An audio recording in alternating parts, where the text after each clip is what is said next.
Hello दोस्तों, आपका स्वागत है बिजनेस मोटिवेशन यूट्यूब चैनल में।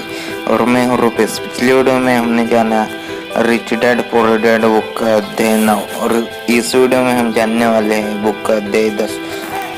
तो चलिए जानते हैं अध्याय 10। अगर आप इस चैनल पर नए हैं तो चैनल को सब्सक्राइब और लाइक करना ना भूलें। साथ में पिछली वीडियोस को देखिए। पिछली वीडियोस को देखने के लिए डिस्क्रिप्शन बॉक्स में लिंक दिए हुए है, वहाँ से वीडियोस को देख लीजिए, उसके बाद ही इस वीडियो को देखिए। रिच डैड पुअर डैड अध्याय 10। और ज्यादा चाहिए, कुछ काम जो आपको करने चाहिए। हो सकता है कि कई लोग मेरे 10 कदमों से संतुष्ट न हों। उनकी नजर में यह फिलॉसफी ज्यादा है और इसमें काम की बातें कम हैं। मैं यह मानता हूं कि फिलॉसफी भी उतनी ही महत्वपूर्ण है जितने की काम की बातें। ऐसे कई लोग हैं जो सोचने के बजाय करना चाहते हैं, और ऐसे लोग भी हैं जो सोचते हैं परंतु करते कुछ नहीं है। मैं यही कहूंगा कि मैं दोनों प्रकार के लोगों का संयोग हूं। मैं नए विचारों को पसंद करता हूं और मैं काम करना भी पसंद करता हूं। तो उन लोगों के लिए जो किस तरह शुरू करें के बारे में कुछ मार्गदर्शक बातें जानना चाहते हैं, मैं संक्षेप में कुछ ऐसी बातें बताऊंगा जो मैं करता हूं। आप जो कर रहे हैं वह करना बंद कर दें। दूसरे शब्दों में, अवकाश लें और यह आकलन करें कि कौन सी चीज काम आ रही है और कौन सी चीज काम नहीं आ रही है। पागलपन की परिभाषा यही है कि आप वही चीज करते चले जाएं और अलग परिणाम की अपेक्षा करें। जो सफल नहीं हो रहा है वह करना बंद कर दें और कुछ नया करने की खोजें। नए विचारों की तलाश करें। नए निवेश के विचारों के लिए मैं किताब की दुकान में जाता हूं और अलग अलग तथा अनूठे विषयों पर पुस्तकें ढूंढता हूं। मैं उन्हें फार्मूलों का नाम देता हूं। मैं कैसे करें पुस्तकें उस फार्मूले के लिए खरीदता हूं जिसके बारे में मैं कुछ भी नहीं जानता।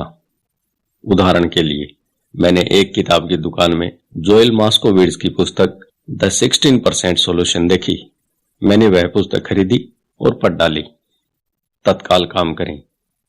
अगले बुधवार को मैंने बिल्कुल वही किया जो पुस्तक में कहा गया था। मैंने हर कदम पुस्तक के अनुसार उठाया था।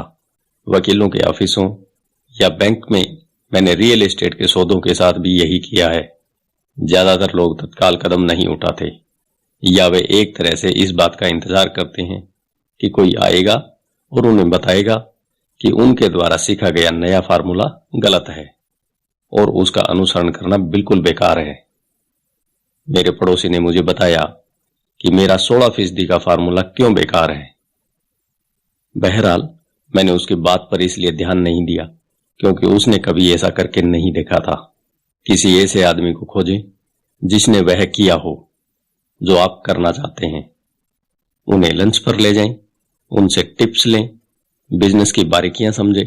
अपने 16% के प्रमाण पत्रों के लिए मैं काउंटी टैक्स ऑफिस गया और मैंने वहां पर काम करने वाले सरकारी कर्मचारियों को खोजा। मैंने यह पाया कि वह भी इनमें निवेश करती है। तत्काल ही मैंने उसे लंच का न्योता दे दिया। उसने रोमांचित होकर मुझे यह समझा दिया इसे कैसे करना है, और उसने अपना पूरा ज्ञान मेरे सामने परोस दिया। लंच के बाद उसने पूरे दिन मुझे वह जगहें दिखाई जहां मैं इस तरह का सौदा कर सकता था। अगले दिन तक मैंने उसकी मदद से 2 बड़ी जायदादों को पा लिया था और मैं तब से उन पर 16% की दर से ब्याज कमा रहा हूं। मुझे पुस्तक पढ़ने में 1 दिन लगा, कदम उठाने में 1 दिन लगा, लंच में 1 घंटा लगा और 2 बड़े सौदे करने में केवल 1 दिन लगा। कक्षाओं में भाग लें और टेप खरीदें। मैं अखबारों में नई और रोचक कक्षाओं की खबर रोजाना खोजता रहता हूं। इनमें से कई तो मुफ्त होती है या उनकी फीस बहुत कम होती है। मैं जो सीखना चाहता हूं उस विषय पर मैं महंगे सेमिनारों में भी जाता हूं। मैं इसलिए अमीर हूं और मुझे इसलिए नौकरी करने की कतई जरूरत नहीं है क्योंकि मैंने इस तरह के पाठ्यक्रमों में भाग लिया है। मेरे कुछ दोस्त हैं जो मुझे यह बताया करते थे कि इस तरह के कार्यक्रमों में भाग लेकर मैं अपना समय और पैसा दोनों बर्बाद कर रहा हूं। वे आज भी वही काम कर रही हैं। हमेशा ऑफर देते रहें। जब भी मैं कोई रियल एस्टेट की प्रॉपर्टी चाहता हूं तो मैं कई प्रॉपर्टी देखता हूं और आमतौर पर एक ऑफर लिख देता हूं। अगर आप नहीं जानते कि सही ऑफर क्या होना चाहिए, तो यह मैं भी नहीं जानता। यह तो रियल एस्टेट एजेंट का काम है। वे ऑफर का आंकड़ा देते हैं। मैं जहां तक संभव हो सकता है कम से कम काम करता हूं। मेरी एक मित्र चाहती थी कि मैं उसे अपार्टमेंट हाउस खरीदना सिखाऊं। एक शनिवार को वह, उसका एजेंट और मैं गए और हमने 6 अपार्टमेंट हाउस देखे। 4 तो घटिया थे, परंतु 2 अच्छे थे। मैंने उससे कहा कि वह सभी 6 पर ऑफर लिखे और मालिकों द्वारा मांगी गई कीमत से आधी का ऑफर दें। यह सुनते ही उसे और उसके एजेंट को दिल का दौरा पड़ते पड़ते बचा। उसके हिसाब से यह बदतमीजी होगी और इससे मकान मालिकों को बुरा लग सकता है, परंतु मैं वास्तव में नहीं सोचता कि एजेंट इतनी कड़ी मेहनत करना चाहता था। इसलिए उन्होंने कुछ नहीं किया और वे एक बेहतर सौदे की तलाश में चले गए। उन्होंने कभी कोई ऑफर नहीं दी और वह आज भी सही कीमत पर सही सौदे के लिए भटक रही है। आप नहीं जानते कि सही कीमत क्या है जब तक कि सौदा करने के लिए आपके सामने दूसरी पार्टी न हो। ज्यादातर बेचने वाले बहुत ज्यादा कीमत मांगते हैं। यह दुर्लभ ही है कि कोई बेचने वाला वास्तव में ऐसी कीमत मांगे जो वास्तविक मूल्य से कम हो।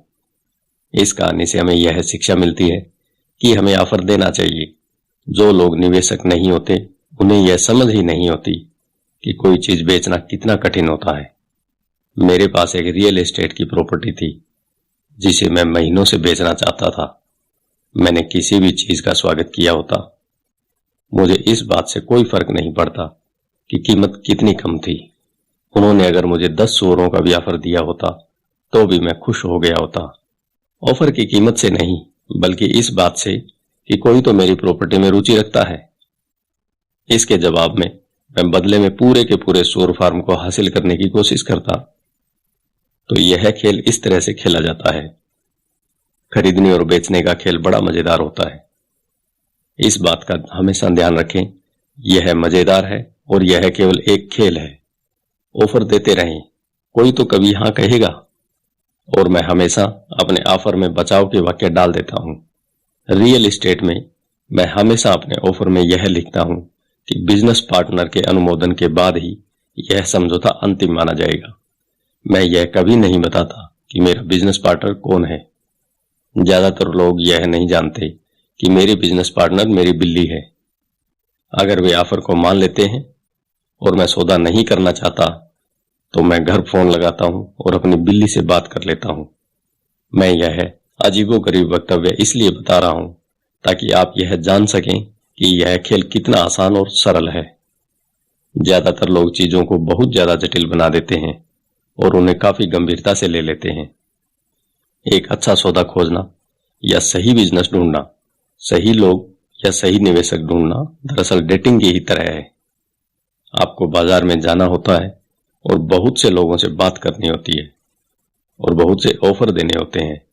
कई ऑफरों का जवाब देना होता है, चर्चा करनी होती है, अस्वीकार या स्वीकार करना होता है। मैं जानता हूं कि ऐसे भी अकेले लोग होते हैं जो घर पर बैठकर फोन की घंटी बजने का इंतजार करते रहते हैं, परंतु जब तक आप सिंडी कारफोर्ड या टॉम क्रूज नहीं होते, मैं सोचता हूं कि आपके लिए बेहतर तो यही होगा कि आप बाजार में जाएं, चाहे सुपरमार्केट में ही चले जाएं, खोजें, ऑफर दें, अस्वीकार करें, सौदेबाजी करें और स्वीकार करें। यह जिंदगी में हर चीज के बारे में दोहराई जाने वाली प्रक्रिया है। महीने में एक बार किसी निश्चित स्थान से 10 मिनट तक जॉगिंग करते हुए या टहलते हुए या गाड़ी चलाते हुए निकलें। मैंने अपने कुछ बेहतरीन रियल एस्टेट के निवेश तो जॉगिंग करते समय ही खोजे हैं। मैं 1 साल तक किसी निश्चित दायरे में जॉगिंग करता था। मैं परिवर्तनों को देखता रहता था।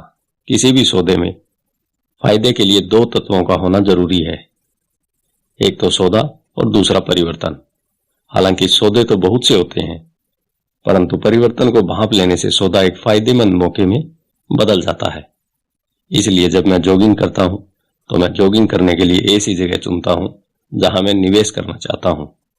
बार बार उसी जगह के चक्कर लगाने से मैं वहां हो रहे छोटे छोटे परिवर्तनों को देख सकता हूं। मैं ऐसे रियल एस्टेट के साइन बोर्ड को भांप लेता हूं जो वहां काफी लंबे समय से लगे हुए हैं। इसका मतलब यह होता है कि बेचने वाला सौदा करने के लिए बहुत ज्यादा इच्छुक होगा। मैं जाते हुए ट्रकों को भी देखता हूँ और आते हुए ट्रकों पर भी निगाह लगाए रखता हूँ। मैं रुककर ड्राइवरों से बात करता हूँ। मैं डाकियों से भी बात करता हूँ। उन्हें अपने इलाके के बारे में गजब की जानकारी होती है।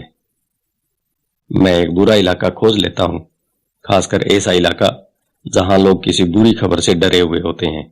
मैं वहां साल में कई बार यह देखने के लिए चक्कर लगाता हूँ कि सुधार के लक्षण कहाँ नजर आ रहे हैं। मैं रिटेलर से बात करता हूँ, खासकर नए दुकानदारों से, और उनसे यह पूछता हूँ कि वे इस इलाके में क्यों आए हैं।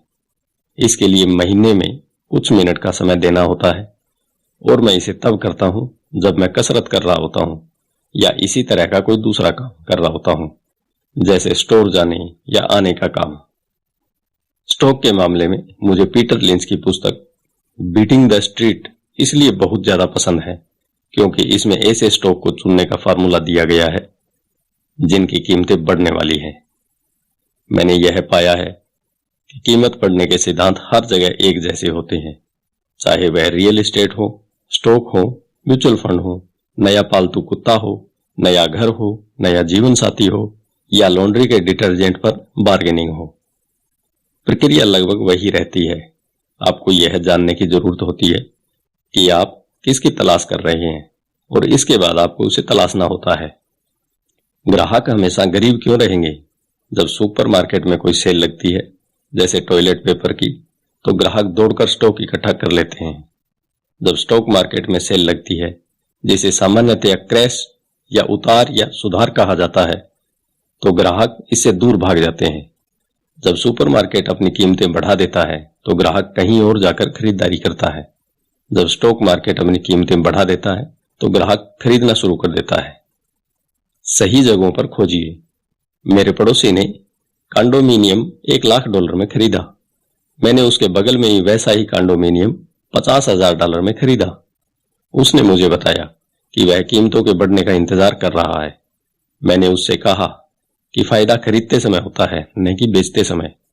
उसने एक ऐसे रियल एस्टेट ब्रोकर को चुना था जिसकी खुद की कोई प्रॉपर्टी नहीं थी। मैंने एक बार बैंक के फोरक्लोजर डिपार्टमेंट की मदद ली थी। मैंने एक कक्षा में $500 की फीस देकर यह सीखा था कि ऐसा कैसे किया जा सकता है। मेरे पड़ोसी का विचार था कि रियल एस्टेट में निवेश की कक्षा के लिए $500 की फीस बहुत महंगी थी। उसने कहा कि उसके पास न तो इतने पैसे हैं, न ही समय, इसलिए अब वह कीमत बढ़ने का इंतजार कर रहा है। मैं पहले तो उन लोगों की तलाश करता हूं जो खरीदना चाहते हैं, फिर मैं उस व्यक्ति को ढूंढता हूं जो बेचना चाहता है। मेरा एक दोस्त एक प्लॉट ढूंढ रहा था। उसके पास पैसा था, परंतु उसके पास समय नहीं था। मैंने भी ढूंढना चालू किया और मुझे अपने दोस्त की जरूरत से बड़ा टुकड़ा मिल गया। मैंने इसे एक विकल्प के साथ जोड़ दिया। अपने दोस्त को फोन किया और उसे इसका ऑफर दिया। उसे जमीन का छोटा टुकड़ा चाहिए था, इसलिए मैंने उसकी जरूरत का टुकड़ा उसे बेच दिया और जमीन खरीद ली। जमीन का बाकी बचा टुकड़ा मैंने मुफ्त में ही अपने पास रख लिया। इस कहानी से हमें यह शिक्षा मिलती है, केक खरीदो और उसे टुकड़ों में बांट दो।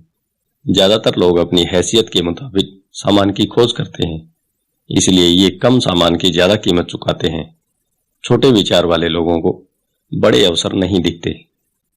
इसलिए अगर आप ज्यादा अमीर बनना चाहते हैं तो पहले तो बड़े विचारों को सोचना शुरू कीजिए।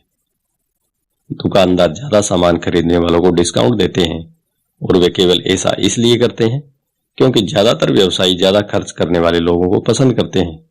अगर आप कम खर्च भी करते हो तो भी आपको हमेशा बड़े विचार को ही सोचना चाहिए।